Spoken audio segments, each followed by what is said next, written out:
Hello, I'm Chris Osmond, and this is Solutions. Enough complaining, let's fix America. Today I want to look at the possibilities of a post-COVID world, one in which things have drastically changed. Not necessarily because of the virus itself, but because of an awakening that people are experiencing as we see the reaction to this pandemic. One of the first things that I would like people to realize is that possibly in the future they will take a virus more serious, even though our authorities are telling us one thing and they are seeing another thing. For example, with the Spanish flu, the second wave was much more deadly than the first wave. And my personal belief is that we're going to experience this as well again, because as these protests over George Floyd's murder continue, people are going around and they're interacting with each other without many of them taking precautions. They have started to believe that the virus is passed in some cases, and we're also hearing some people talk about how the summertime is going to actually cause a decline in the number of COVID cases.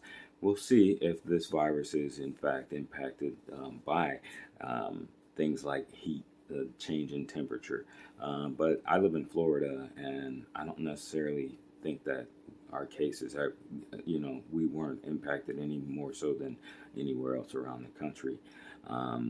So we'll see what happens. But like I said, I hope that in a post-COVID world, people will realize that these viruses oftentimes come and go as mysterious to humanity as anything else in nature, because there have been instances where viruses have attacked certain sectors of civilization and nobody knew where they came from and nobody knew where they went.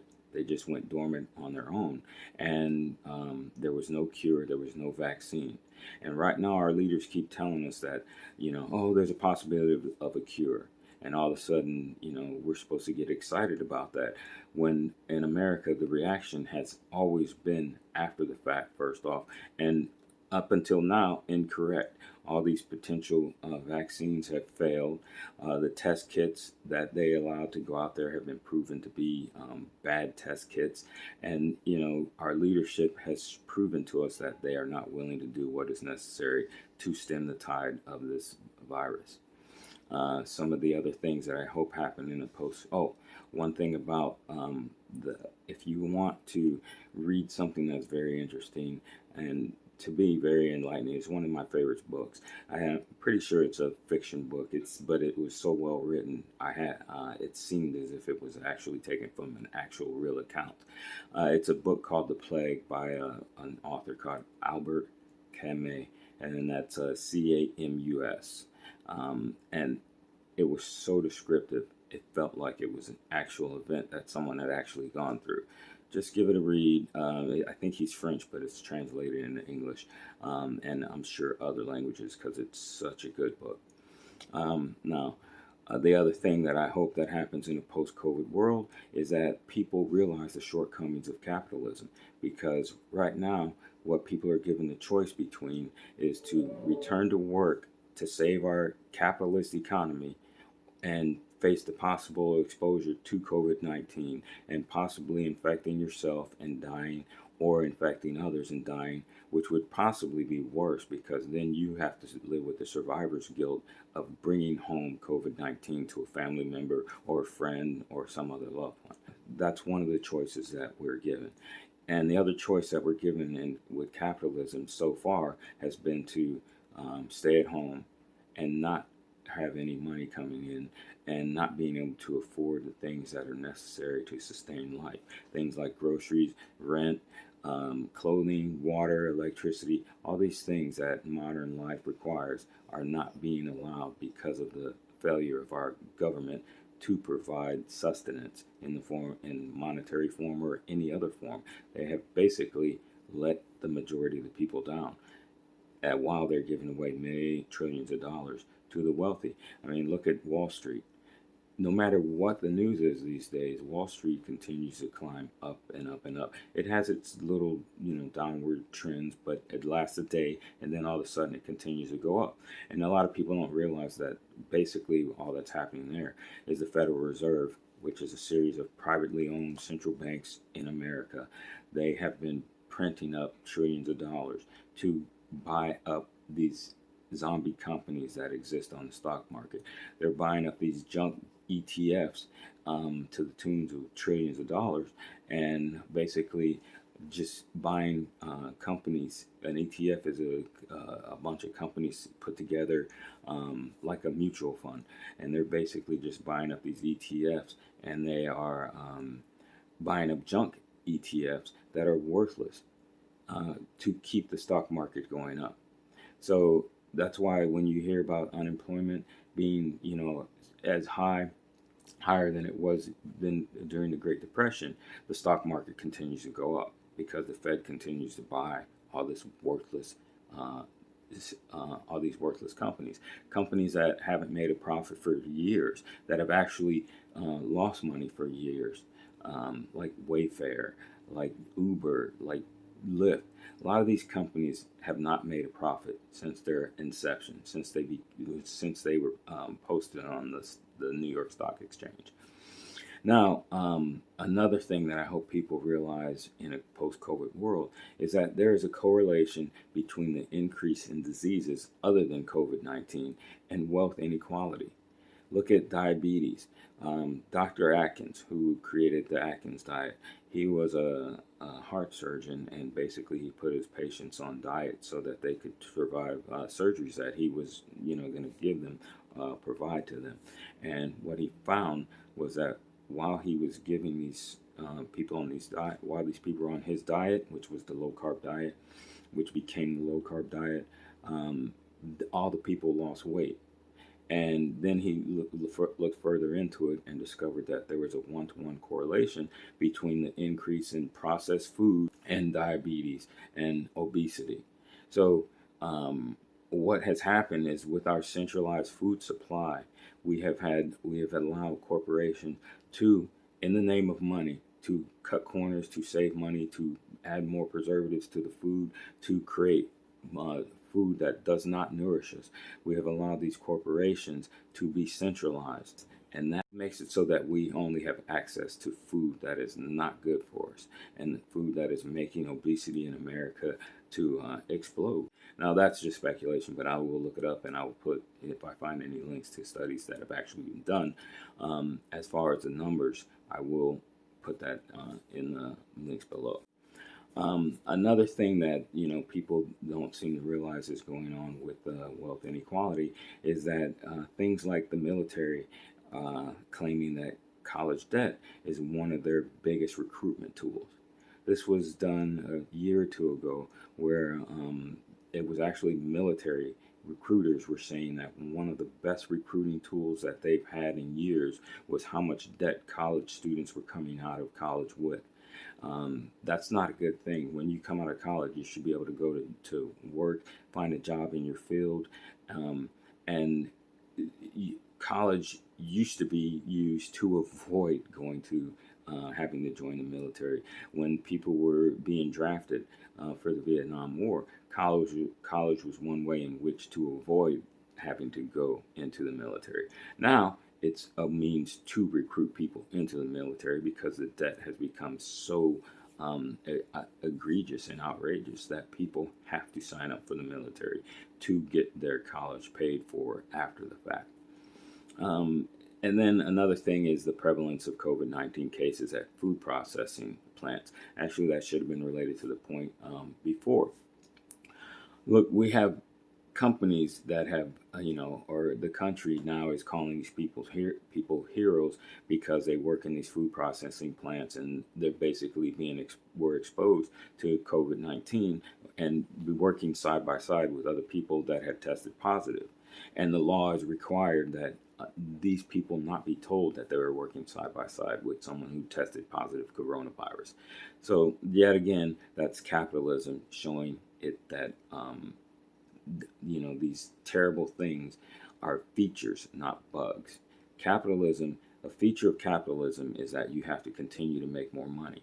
And as people make more money, there comes a point where they can no longer make money in a moral and a manner that's not hazardous to its people. People have to take more risks. They have to do just like the oil company.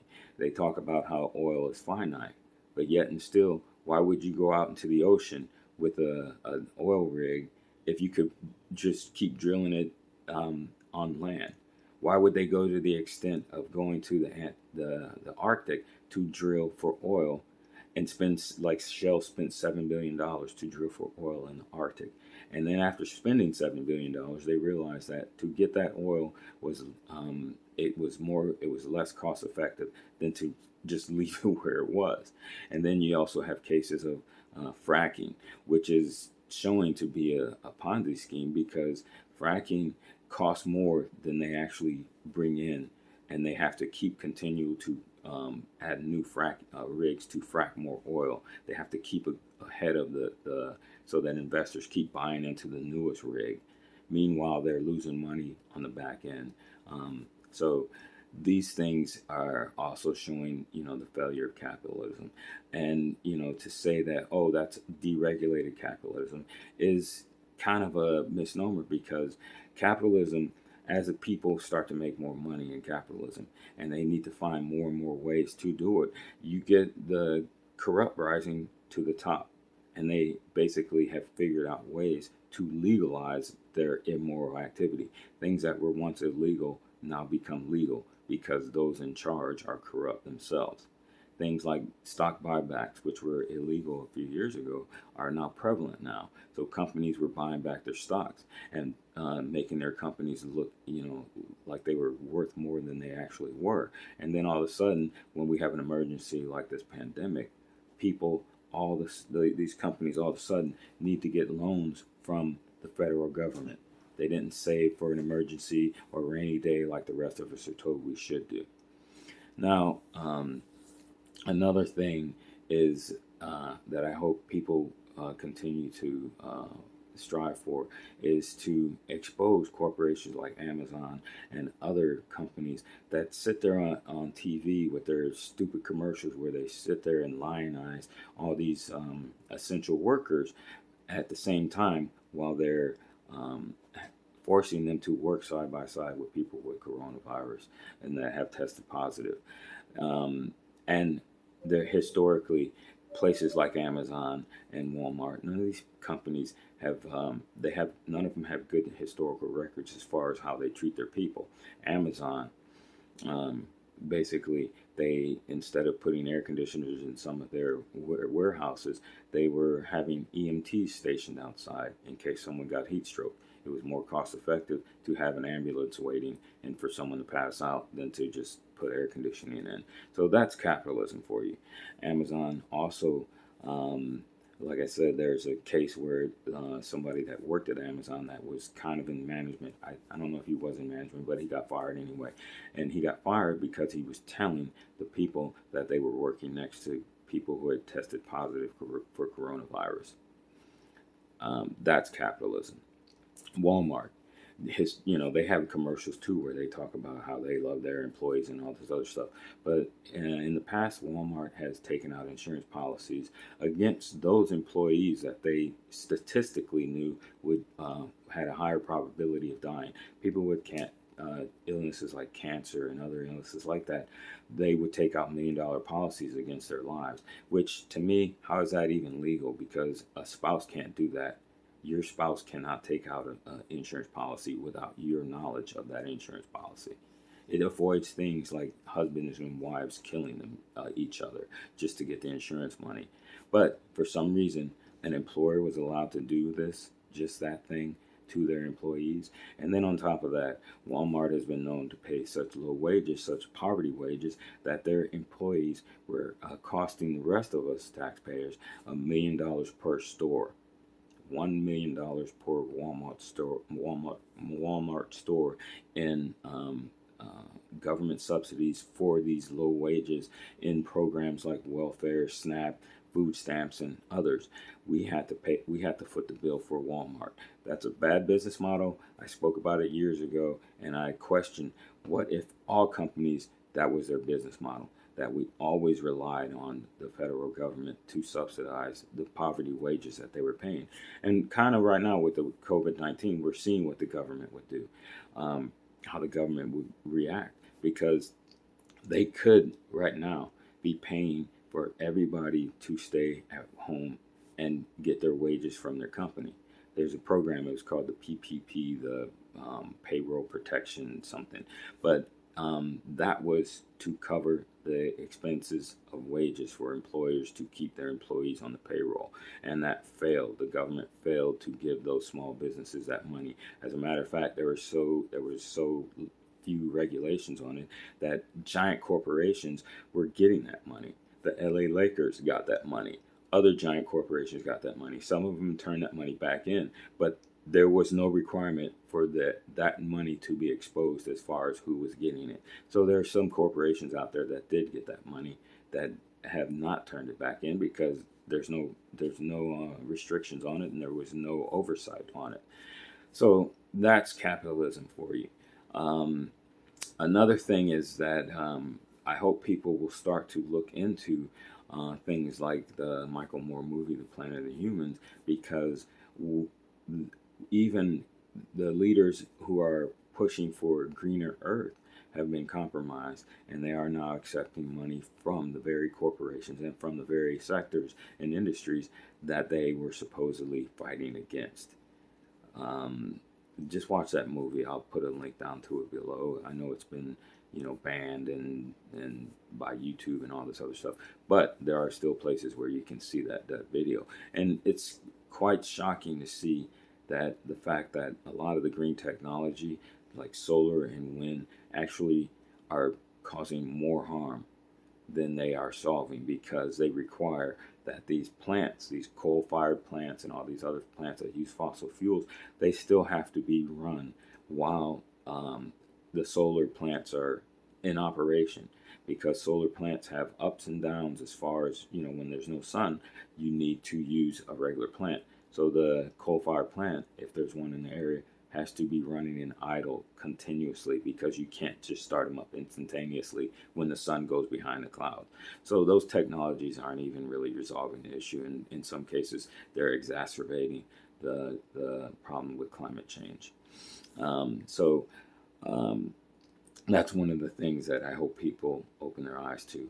And there were studies that showed that for America, if we were to maintain the lifestyle of Americans across the planet, I don't even know if it was across the planet. I'll look for that study and put a link below. But if we were to maintain America's lifestyle, we would actually need 2 Earths to maintain America's lifestyle, because there are not enough resources on this one Earth to cover all of our needs. So that's something that people need to wake up to, and we need to stop living as if these resources are infinite. First off, a lot of the resources that Earth took to create over millions of years, they're not going to come back. Secondly, things like oil. How is it that oil was allowed to be taken so freely by all these oil companies? Now, I get that they should be paid to refine the oil. They should, of course, be compensated for refining the oil, marketing the oil, selling it as gasoline, all those good things. But to take it out of the ground initially, we should have all been giving some kind of compensation for that resource that Earth created, not the oil companies. Something like what they did in Alaska, where every citizen in Alaska receives money from the oil companies every year, every month, because the oil was not created by the oil companies. So something like that, I hope people wake up to things like that. The last thing that I hope people wake up to in a post-COVID-19, well, not the last thing, but the last thing I'm going to discuss right now, people wake up to in a post-COVID-19, is that there are other economic systems that oppose capitalism, systems that we actually have right now. Americans don't realize how socialist America is.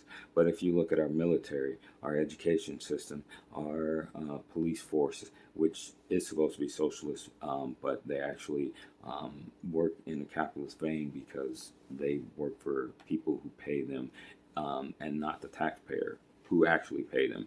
But they work for the wealthy. They work to protect the wealth of a minority of the country. But things like that. So there are alternative economic systems. There are alternative systems of maintaining society. One of them is like a new socialism. And a lot of the youth of this country, a lot of younger people of this country are realizing the benefits of socialism and realizing that America could benefit from the tenets of a new socialism. If you want to know about what the new socialism would look like, look up a Dr. Richard Wolff. That's Wolff with 2 F's. He talks about socialism and how it's evolved from what people perceive it to be, or what the older people perceive it to be, which was, things like, and then they conflate communism with socialism, which they're 2 different systems. But anyway, look up Dr. Richard Wolff and find out what socialism actually could be and what it should be. That's one of the systems. Another system would be a resource-based economy, where we actually use those resources where they're needed. We don't have a scarcity system like capitalism, where those resources are just given to the people with the most money. In a resource-based economy, the need for money is diminished, and people are given what they need when they need it, and resources go to where they are most needed. So those are a couple of different economic systems. Another one would be an open source ecology. Look up open source ecology. There's a website where the gentleman talks about how he is building 50 of the machines that would be needed to recover from a collapsed society. And he puts all of his plans, his schematics, and all that stuff online for free. Another aspect of the open source economy are like all the software. You can go to a website that's called Alternative 2, and you can put in almost any software that you have to pay exorbitant fees for now, and you can find an open source free, which is free, alternative to it. The one that I always use is the alternative to Photoshop. I use a program called GIMP, and I used to use Photoshop, and I've just found that GIMP has almost all the features. There's a little difference, a little learning curve in using GIMP as opposed to Photoshop, but you can do everything you could do with Photoshop. There are alternatives to a lot of these high-end programs now that people can go out and get and take advantage of, and there's no cost to these things. So those are a few of the different economic structures to make this world more sustainable. Because right now, what we've got is with capitalism, it's showing that this is an unsustainable system, and it only favors a few. Thank you, and I hope you join me again for another episode of Solutions. Enough complaining, let's fix America.